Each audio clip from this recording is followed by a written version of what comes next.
Guys, welcome to another video. You've got Mr. Everything English, and in today's video, it is a super important video because by the end of this video, you will hopefully never ever have to type in the words key quotes from A Christmas Carol in Google ever again.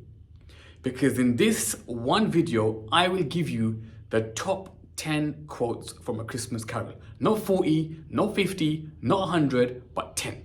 Because I have always advised that if you learn 10 good quality quotes, you're set for your exams. Because the quotes we're going to go through can be used for multiple themes, multiple characters, multiple questions. Because that is the trick of learning quotes. Nobody has time to be learning 30, 40 quotes per book because we're then looking at plus 100 quotes. That's too much. Now, if your teacher says to you that you should be learning 40 or 50, then do what you got to do. But I advise you guys, if you learn 10 quality quotes with the right language, with the right structure, with the right form, with the right context, and that is what I'm going to give you in this video, then you're set. So my advice is this, guys: get your pen, get your paper, make notes of the 10 quotes as I go along and my analysis of them. So by the end of this video, if you work alongside what I'm doing, your notes for your quotes are done. And then all you do at the end of this video is dedicate a couple of hours to learning these quotes off by heart. All right, guys, Christmas Carol, top 10 quotes. Everything education. Tuition for maths, English and science. Number one, we are looking at the famous quote. Scrooge is described as being solitary as an oyster. Now, what do we do when we look at this quote? First, let's pick out the language devices. Here we have a simile, and then I want you guys to talk about the oyster being symbolic. And then we have the adjective solitary. Now, this is the language. And you know what? Let's do a bit of structure. And you can also argue, guys, that this quote is foreshadowing. So when it comes to language and when it comes to structure, you're covered. We have enough here. We have enough techniques now that this quote is worth using. It's not a dead quote. It's got a simile. It's got symbolism. It's got an adjective and it's got foreshadowing. All things that we can talk about. Now let's analyze the quote and look at what exactly is this quote talking about. So guys, when we look at solitary, guys, is the idea of somebody being alone. But solitary isn't voluntary. For example, when you speak about a prisoner, you speak about a prisoner being in solitary confinement. So the loneliness here, it almost is implied that it's a forced type of loneliness. Scrooge is lonely. Scrooge is confined to himself. But it implies that this isn't voluntary. Something has forced him to become like this. And this is why the oyster is so important. This is why the oyster is lovely. Now first, guys, the oyster. What is it a symbol of? Now I want you guys to bring in the context here of capitalism. Capitalism is the belief that money and yourself are the two most important things. That's why it produces characters in our text like Mr. Burling, like Scrooge, like Mrs. Burling, and so on. Now, how can the oyster be a symbol of capitalism? Within the oyster is the pearl. Guys, within the oyster is the pearl. That pearl is Scrooge. That's who he is. However, the real Scrooge has become encapsulated. The real Scrooge has been covered by this oyster. So you can't find him. You don't know where he is. So what do the ghosts come and do? The ghosts, they crack this oyster until Scrooge is revealed to be the beautiful, soft man that his nature really is. But it's been destroyed. It's been ruined. He's been forced into this oyster by capitalism. That's where you link the quotes. Because of his belief that money is the most important thing, he hates poor people. Because of his belief that he is the most important person, he hates having to engage with family and friends. Not that he has much, but you get my point. So you want to argue, guys, that Scrooge, based upon that adjective solitary, he is forced into loneliness. But this force comes through the oyster, which symbolizes capitalism. And that is why when the ghosts crack and crack and crack, they reveal the soft exterior. And this is where the foreshadowing comes, because this quote foreshadows that there is a chance that Scrooge will change, because we know that within the oyster is the beautiful pearl, which is Scrooge waiting to come out. That is how you want to analyze this quote. Do you see, guys, how the first thing we did is we did our checks. Is this quote worth analyzing? Has it got language? Tick. Has it got structure? Even more of a bonus. Has it got context? Yes. And then we produce our analysis. Now, guys, this quote can be used for questions about Scrooge. It can even be used about questions about the supernatural and redemption, because it shows us how difficult it is to change a being, because the shell of capitalism, the shell of the oyster is so strong. That is why the ghosts, the supernatural, were needed. Other forces were needed to destroy this oyster. So you've got the character of Scrooge. You've got a question about redemption that it can be used for. It can be used for a question about the supernatural. And finally, guys, it can also be used about a question on the theme of the impact of society. What is the impact of society on our character? Guys, he lives like a prisoner, but he doesn't even know it. And remember, this is an amazing point if you actually think about it. Look at all the people that live out in the world today. Everyone thinks they're free. I think I'm free, you think you're free. But sometimes there's a big argument that comes along that we're not really free. You only feel your chains the moment you begin to move. Look at checking out my history. Look at all these other texts. Freedom is a fallacy. Scrooge believed that his money gave him power and freedom. But the moment the cracks began to appear, he realized, hold on, I've got money, but I've got no family. I've got money, but I've got no love. I've got money, but I have nothing else. So guys, that's how you want to use this quote. One quote, but look how many ways we can apply it. I wear the chain I forged in life. Now the first two quotes, you've heard them 1,000 times, but let's now go through this one again. I wear the chain I forged in life. Now guys, let's use red for our language. I really love the verb here, guys, the verb forged. I love the symbolism of the chain, because it's not a I don't know, Ducati make chains. It's not a designer chain. It's a different kind of chain. This chain is symbolic of something far deeper. And then guys, you can maybe argue there's a brief flashback here. Notice what I'm doing. Every quote I'm giving you, or I'm trying to give you, language and structural devices. Now this one quote, I want us to link it to form, and we're gonna link it eventually to the Gothic genre. Alright guys, let's now talk about this quote. I love this quote. Accountability is what this quote is looking at. You finally realized, damn, I messed up.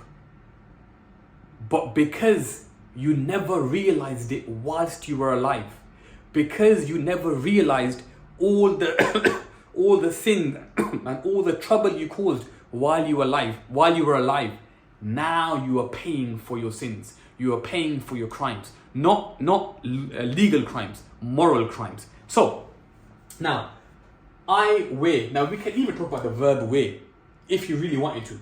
But what are we saying about something being worn? Why is he wearing this chain? Why isn't it, I don't know, I carry a book in my pocket that shows me I messed up? Guys, him wearing a chain, I would argue, is 2 points. Number one, it's a warning for everybody else. He's a walking, talking warning. When Scrooge sees him, he visibly sees the chain. He sees the fruits of your sins. With this man, he's carrying it this whole time. Secondly, it's the idea of being weighed down.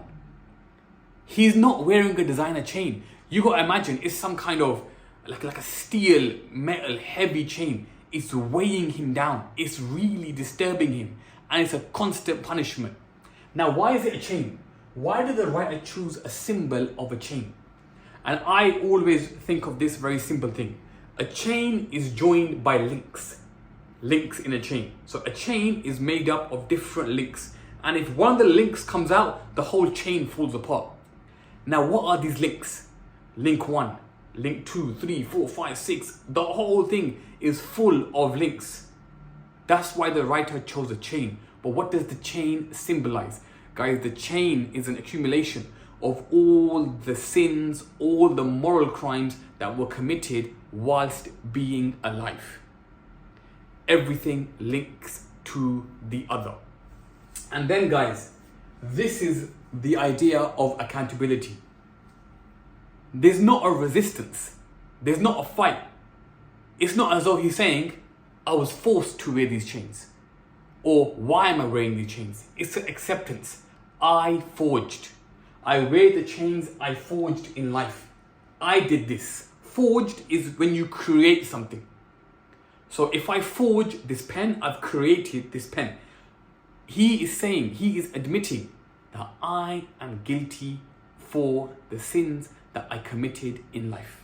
Guys, this quote, you want to use it as a big, humongous warning for the character of Scrooge. And there's one important context that I would use for this particular quote. And that is Freud and the discussion of the id. Freud, guys, and the discussion of the id comes across a lot here. If you look at a lot of the protagonists in our text, they end up suffering for temporary pleasure. So Macbeth gets his head chopped off in the pursuit of becoming the king. Lady Macbeth commits suicide. Romeo and Juliet both die in the pursuit of temporary pleasure. In the pursuit of temporary pleasure, the writers keep telling us that it's not going to end well. Same thing goes for Jekyll and Hyde. It's not going to end well. How then can we link Freud and the id here? Remember, guys, Freud spoke about the human brain, and he said that one part of our brain is the id, and the id is where all of our desires are sitting. So, for example, our desire for power, our desire for money, this all comes under the id. And I would argue that this quote shows us the dangers of not being able to control your desires. Where's religion? In the bin. Where's right and wrong? In the bin. Scrooge, Marley, and all the other rich capitalist men, they were the gods of their life. So they treated other people, especially the poor, however they wanted to. So guys, you can bring capitalism into this quote, and you can also bring Freud and the id if you wanted to. Then guys, let's link it quickly to a bit of form. And the form of A Christmas Carol is the Gothic genre. And the Gothic genre is when you have supernatural things going on. So ghosts and demons and spirits and magic and all that stuff, or some of that stuff, exists within the text. Now, how does this quote link to the idea of a Gothic genre? Because guys, this quote is unnatural things taking place. A ghost walking with a chain hanging down off their neck, weighing them down. What does it do? It literally scares the heck out of the reader. Now, I know none of us are sitting there petrified. None of us are sitting there absolutely afraid. But that's what it intends. That's what the purpose of this is. All right, cool. That is quote number 2 done. Let's move on to quote number 3. Love this quote. This is a different kind of quote. Oh wait, actually guys, hold on. What questions can you use this quote for? First things first, the idea of redemption. You better change, because if you don't change, this is what's going to happen. The idea of supernatural. This can be used also, the idea to talk about Scrooge, because one of the ways he was changed, it wasn't just by showing him his past and present and future. One of the ways was scaring him into submission. How come he wasn't visited by 3 lovely angels or 3 lovely unicorns? fear is a catalyst for change. When you're scared of something, you begin to change because you're scared of the consequences. Anyway, guys, let's move on. Quote number 3. Now, this is a different kind of quote. This is a weather, pathetic fallacy kind of quote that we want to use. Now, the quote reads as follows. The smooth white sheet of snow upon the roofs, dirtier snow upon the ground.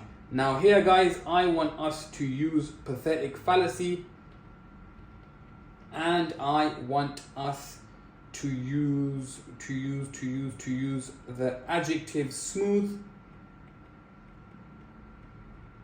and the adjective dirtier, and then I want us to discuss the overall juxtaposition in this quote. Now, when it comes to context, I think a nice, easy context to use here is capitalism. And is there anything else? We've got language, we've got structure, we've got context. Yeah, cool. Let's begin. So this is some of the stuff, guys, that we can talk about when it comes to this quote. Now, you're gonna notice, guys, one thing about me. I don't like to overcomplicate context. When it comes to A Christmas Carol, there's so much context, but it's not a history subject. You don't need to know everything about everything. In our exam, we're aiming for 4 paragraphs. In those 4 paragraphs, at a maximum, we're doing context twice.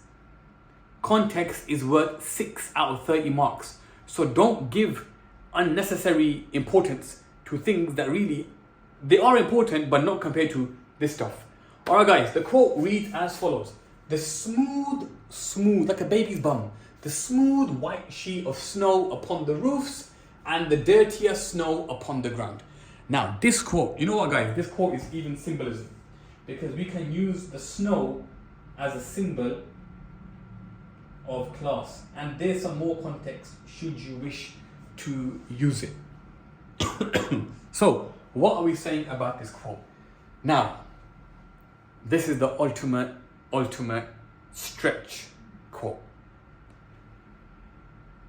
This quote, I argue, is a lovely quote to talk about the disparity between the classes in society. How? I argue that in this quote, snow can be a symbol of the rich and the poor. I repeat, guys, snow can be a symbol of the rich and the poor. So let's start with the first part of the sentence. The smooth, beautiful, untouched, no stress, no damage, no hardship. Life is good for this snow. This snow, where is it? The smooth white sheet of snow upon the roof is at the top. Now, I hope you get where I'm getting at. This smooth sheet of snow, this untouched, this perfect, life is good piece of snow represents the rich upper class. And this smooth, lovely snow, it looks down. And what does it look down upon? It looks down upon the disgusting, the discolored, the muddy snow upon the ground. Now, this snow upon the ground, what is this a symbol of? This is your poor, working class inhabitants of the time. The rich watch the poor and how tough their life is, but their life is amazing when it comes to the rich people. Now, that is why, guys, we've got the 2 adjectives. Then we've got the juxtaposition, because it's that contrast between the rich and the poor. And then, of course, it's pathetic fallacy, because the writer is using the weather, in this case the snow, to reflect the mood and the events in the play. This is a fantastic quote to use, and I do think my analysis is pretty decent, if I say so myself. But guys, how can we use this quote? Guys, this quote can be used to talk about class, so the rich and poor. This quote can also be used to talk about the idea of change, and how for change to take place, that disparity, that gap between the two, the rich and the poor, must be shortened. And then, guys, you can also use this quote if you get a question talking about the weather, because the weather is a massive part of the book. So that's how I would go about using this particular quote. Now, guys, when it comes to this quote, I will speak about the 2 metaphors that we have here and I will speak about the short sentences. Now, how would we analyze this quote? Guys, hear me out first. First, we want to look at why does Dickens use children to tell his story? The first point is that children reflect, and they still do today, children reflect the most vulnerable group in society. When things happen, whether it's poverty, whether it's poor, whether it's war, or whether it's as a disaster, it's the children. It's the young children that are seen to be affected the most. However, at the same time, it's the young children that appear to be ignored. So these two characters, the boy and the girl, they're a symbol of society. They're a symbol. They don't represent just a boy and just a girl. They represent society. But what part of society do they represent? They represent the poor working class, the youth of the poor working class. Now, what does it mean if you're ignorant? Ignorance is the idea you are oblivious. You have no clue as to the suffering that I am going through. Or you are aware of it, but you don't care enough. And this is exactly how society was built. And not much has changed. Take London, for example. If you look at how London is championed and advertised, it's talked about the shopping and the restaurants and all the attractions. But beneath all of this is a dark layer of homelessness, of crime, of severe poverty. But this is hidden by the glitz and the glamour. And it's that point here. We blind ourselves. We tunnel vision. We don't want to know. Poor people make me sad. Poor people make me depressed.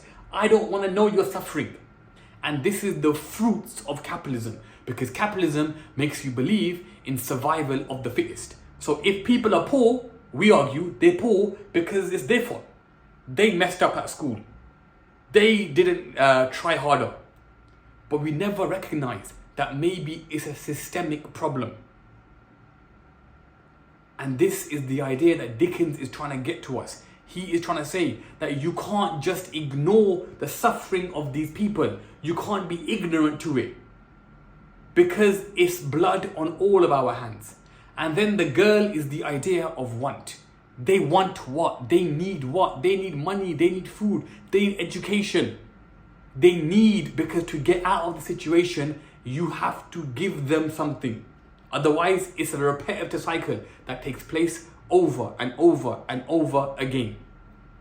Now, I sometimes question to myself, why was the boy chosen to be ignorance? And why was the girl the idea of want? And I myself link it back to the time period. And remember, guys, this is not me being sexist. This is not me being rude, but it was a strong patriarchal society.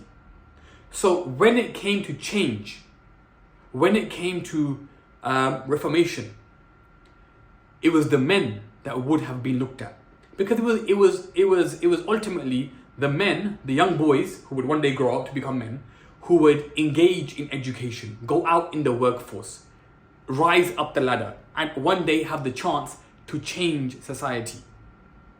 And it was the woman or the women that they would provide for. It's the want.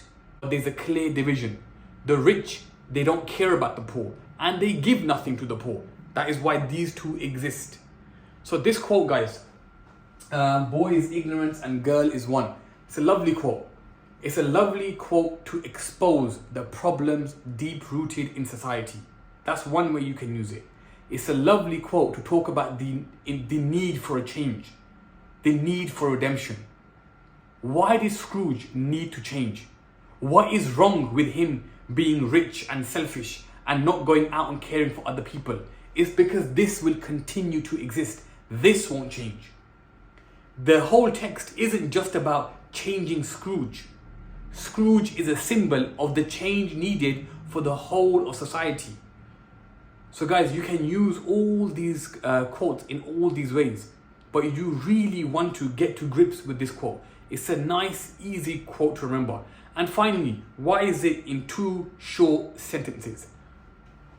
Boy is ignorance, girl is one.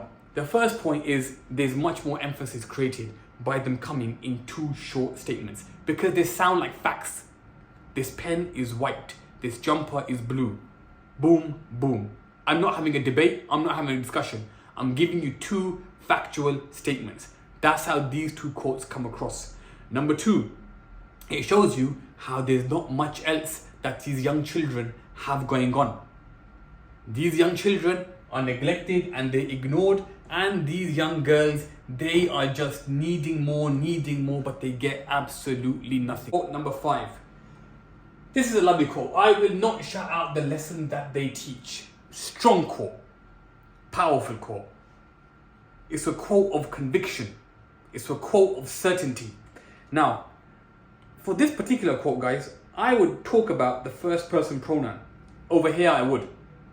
And it zooms in as a structural device. This is a really good example of zooming in. It's not we, it's not us, it's not me and him. I, singular. I will do this. When it comes to the idea of accountability, he takes full accountability. I will not shut out the lessons that they teach. Now this quote, guys, I will talk about it as a imperative. It's a command, isn't it? But who is Scrooge commanding? Who is he talking to? It's like he's talking to himself. It's like he's motivating himself. He's amping himself up. I will imagine somebody doing press-ups. One more. Don't give up. You got this. It's like he's talking to himself. He is now what? Ironically, you can argue he is now holding himself to account the way the spirits, the ghosts, held him to account. The change has taken place. The change is working. I will not shut out the lessons that they teach. All right, guys, and this quote is a lovely quote when talking about redemption. Do you know over here, guys, the idea of shutting out? I want you guys to go back to the beginning and the idea of this oyster. The oyster has well and truly been smashed into bits, been smashed into smithereens. No longer is he shut up. No longer is he locked up. No longer is he covered. No longer is he stuck. He's now out in the open. And he says with conviction that no matter what happens, he will not go back to his old ways. Guys, this quote is a lovely quote when talking about redemption. Look at the change that's taking place. The change is huge. Look at the power when it comes to this character. Look at the effect of the supernatural. And then it foreshadows how there is hope. If he can change, if he can make changes, then anybody can make changes. So guys, this is a lovely quote used for that. But I love the conviction in this quote. It's not a wishy-washy quote. It's a clear, strong, powerful message said by Scrooge himself. The course be departed from, the ends will change. Now this quote, guys, I want to begin with the idea of foreshadowing. Then I want to talk about this course being a metaphor for our life and our actions. And then I want to talk about the verb departed. I think it's a very important piece of language to discuss. Alright guys, if the course be departed from, the ends will change. It is never too late. Doesn't matter how young you are, doesn't matter how old you are, change is always available for all of us. And this quote really highlights that important need for change. Now the course, you know, life in this quote, life is seen as a journey, right? And the idea of fate and destiny, that you're almost destined to end up somewhere. You're almost guaranteed to reach a particular goal, a particular outcome. But this quote, guys, when it looks at the course of life, when it looks at the journey of life, it doesn't see it as one straight road. You can almost see like a zigzag. It goes up and down and left and right. Like it's like a roller coaster. But what does Scrooge imply? What does Dickens imply? Leave certain things behind. Get off the motorway. Get off the junction. Just because you're on a certain lane in life, just because you're on a certain course in life, it's never too late to change. It's never too late to change. Because if you leave your habits, if you leave everything you've been programmed to believe, look at Scrooge. He didn't care about the Cratchit family. He didn't care about the poor people. He didn't care about his nephew. He literally only cared about himself. That was the course of his life. And what did the ghosts, what did the spirit show him? That if you carry on this course, you're going to have a terrible ending. You're going to have a disastrous end. So what does Mr. Scrooge do? He changes. He maneuvers and he departs from this course with the help of the ghosts, with the help of the spirits, and he results in changing himself, but also changing everything around him. So guys, this quote, again, is a very good quote to use about the impact of the supernatural. It's a very good quote to use when looking at the character of Scrooge. Scrooge is not as nasty and one-dimensional as a lot of people make him out to be. The guy becomes a bit of a thinker. The guy reveals how beyond this oyster, beyond the surface, there's a lot more to him. So use this quote, guys, for all those different mechanisms. The cold within him froze his old features. Now this quote is from the very beginning. Guys, this quote is from the very beginning, and we can look at the personification. And we can also look at the symbolism in this quote, plus the idea of foreshadowing. And then I would also bring in, to be honest, you can do both. You can also bring in capitalism, and you can also bring in patriarchy. And to be honest with you guys, you can even bring in Freud.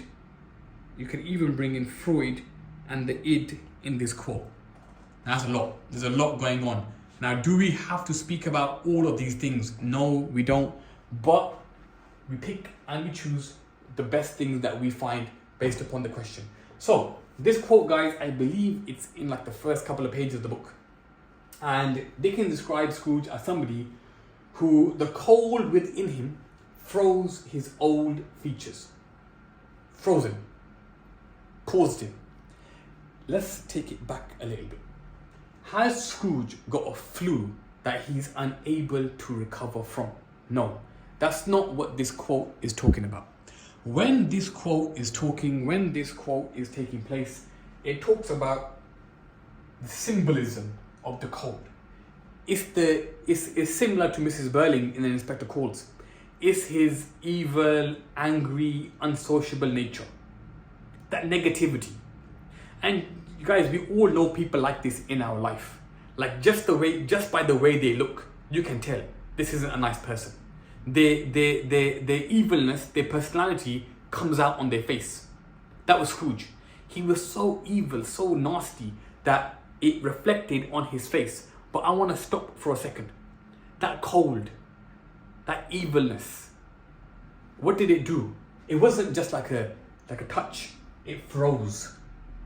It completely froze him. And I use this analogy, right, of imagine you freeze a body, like death. When you die and you put a body in like a freezer, it literally makes everything stop. No blood is flowing, no heart is pumping, everything is stuck, everything is rigid. So I use this quote to talk about the idea that before Scrooge changed, before Scrooge met the ghosts and the spirits, he was like a dead man walking. There was no life in him. There was no light. There was no life. There was no passion. There was no energy. It's like that movie, that song, More Passion, More Energy. Anyway, there was nothing in him. He was dead. That's where I want to use this first part, because it shows you where he came from. If we're going to talk about how does Scrooge change and the power of the ghost and the power of the supernatural, you got to know who they're dealing with. This was not just some random, bad, disgusting person. He was the pinnacle. He was the peak of that society. The guy was a dead man walking. The guy was frozen to the absolute core. Now, if something is frozen and you want to make it warm and fuzzy and all nice, it needs to be defrosted. It needs to be changed. It needs to be heated up.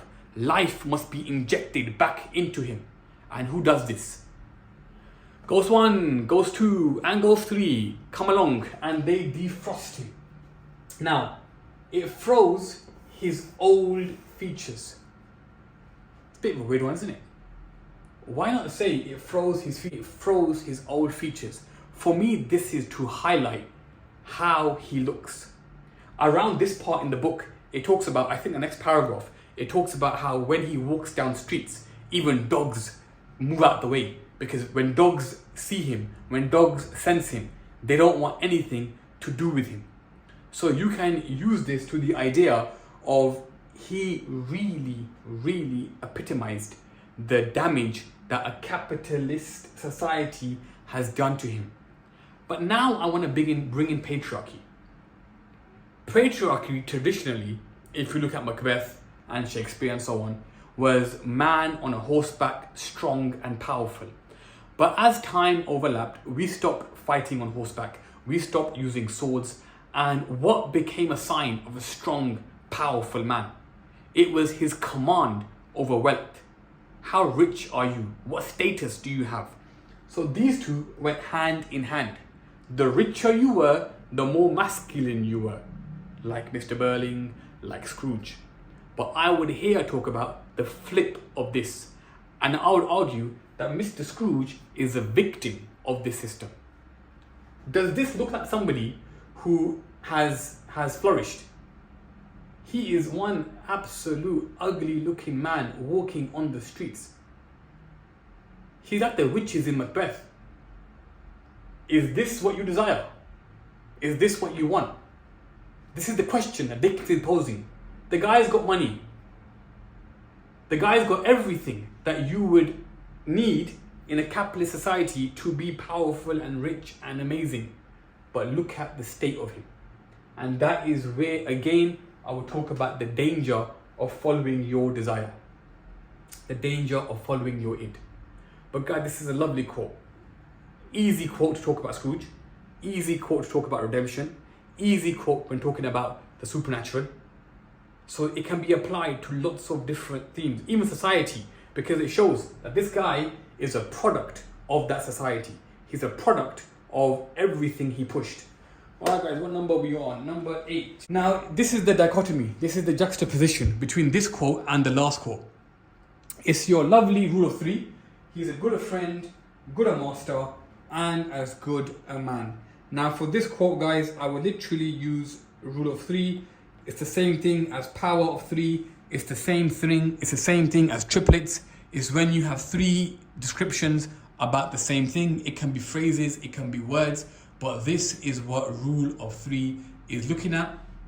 And I would most definitely look at the word here. Where is it, guys? You've got good, good, and good.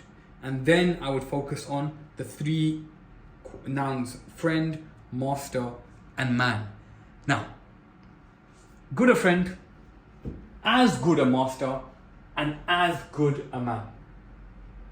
It's very interesting, guys, because when we now look at this quote and we juxtapose this quote with quotes like this, look at him here, look at him at the beginning when he was solitary as an oyster, and now look at how this man is described.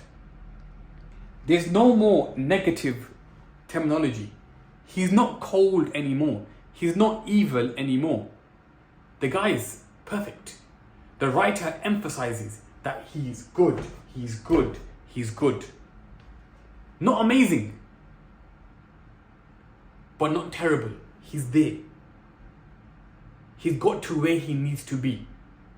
And then we look at the 3 roles. I call these roles in society: being a friend, being a master, and being a man. It's quite a patriarchal quote, isn't it? It sounds like Dickens was watching Andrew Tate. Because what does he conclude that a good man is? This is the product of change. This is what he's become. So, after all that change, after all those spirits and all those ghosts visiting him, this is the product. First, friend. Learn to maintain relationships with other people.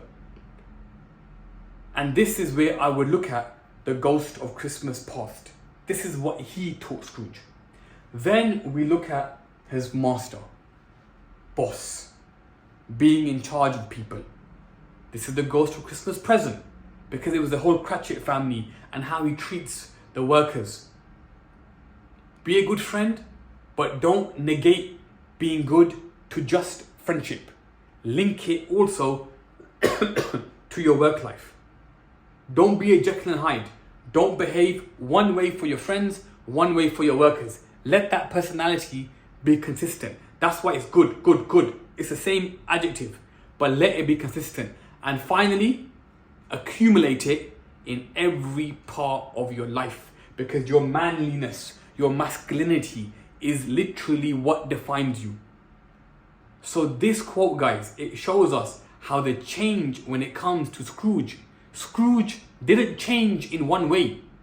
It was a wholesome change. Everything about him changed. He was changed to the very core. Now there's loads of quotes, guys, that you can use. Happy and light as a feather and all that stuff. But I think this one just epitomizes it perfectly. I love this quote. I love this quote. Another idol has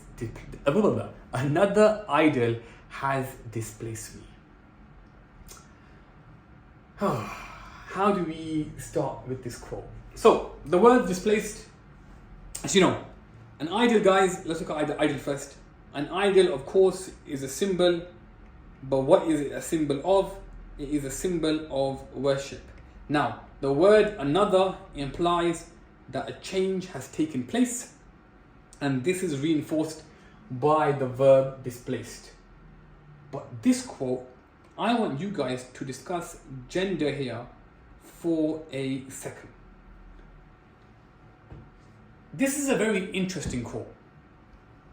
Scrooge, bless him, has one love interest in this book, and she comes in the ghost of Christmas past, and we're taken and we watch a scene between him and his ex-girlfriend, and she has a go at him. She says, another idol has displaced me. And before we talk about who or what has replaced her, it's important that she says another idol, because what does she imply? She implies that she is and that she wants to be his only idol. Now that's a controversial statement, because what does she want out of her partner? What does she want out of her man? She wants absolute submission. She wants Scrooge to see her as the idol. Think about it, another idol, which implies she was and wants to be the first and only one. But this goes against complete patriarchy. Men were supposed to be in charge. Men were supposed to be powerful. They were not supposed to worship the woman. But this quote, at that first part, you can discuss it if you get a question about gender and gender roles. It shows that battle. She wasn't upset that he had a new idol. It was the fact that this one has replaced her. She wants him to worship her. It's a bit much in my opinion. I'm guessing he's glad he got rid of her. But we move on. That's the first part. Now, this then goes to the idea of money and power and status. He is a slave to his desires. He's so ambitious. He's so driven. But what is he ambitious for? What is he driven by? If you read around this quote, it talks about that what's replaced her, what's displaced her is a golden idol. This is a symbol of money and wealth and so on. So she basically says to Scrooge that, look, first you used to love me and you used to worship me, but now you've replaced me and you love money more, you love your job more, you love work more. That's basically the argument. That's basically what she's saying to him. This here, guys, this here, I would use it as the beginning. It was the catalyst of his downfall. Yes, he had a bad childhood and his father and him didn't get on the best, but what really sped up his downfall, where he became solitary, where he became isolated, it was his obsession with the golden idol.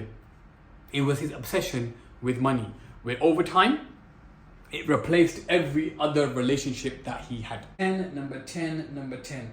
And you gotta get it in there.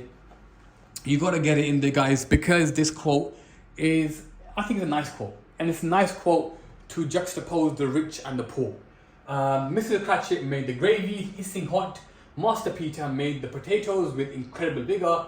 And Miss Belinda sweetened up the apple sauce. Now this quote, guys, I want us to talk about it in regards to the rule of three and in regards to the juxtaposition. I'll explain what I mean in 1 second.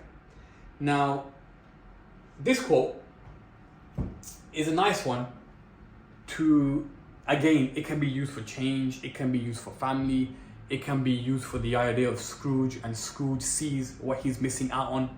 He didn't want this idol, he chose the other idol. So it can be used in like lots of different ways. But why did I choose this quote? Let's read it again. Mrs. Cratchit made the gravy hissing hot.